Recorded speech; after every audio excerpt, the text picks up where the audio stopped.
Shut up and sit down.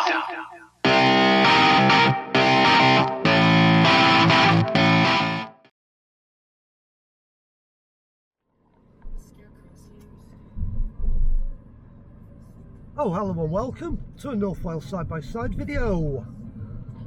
As you can probably see outside, most of North Wales has lost its power.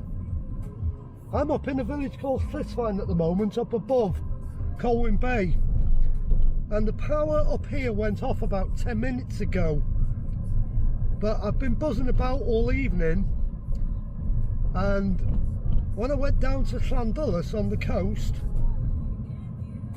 there was no power down there, and the power was out all the way to Old Colwyn. I'm about to do a delivery in Old Colwyn now, and then I'm going to Abergele, so I'll see how far stretching this power cut is. But I'm amazed it's taken till today, which is Sunday now, when the storm actually started on Friday.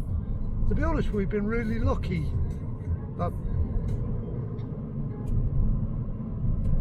there's going to be a lot of cold people in their houses tonight, because they're reliant on electricity for their electric storage heaters.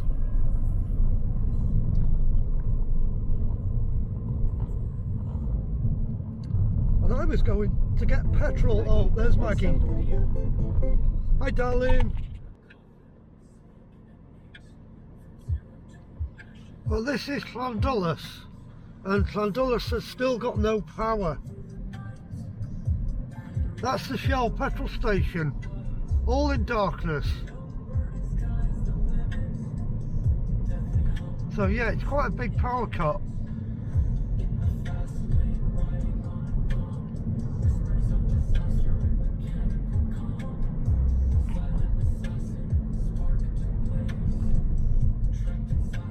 I don't know where it's going to come back on as I go down the coast. I have no idea, but I'm going to find out. Well, I'm in Abergele now, and it looks like we've got street lights in Abergele, so it looks like Abergele's got power. It just looks like a big chunk out from Abergele to Llandullas and inland. So I think this is what we're going to have to get used to when we start relying on renewable energies.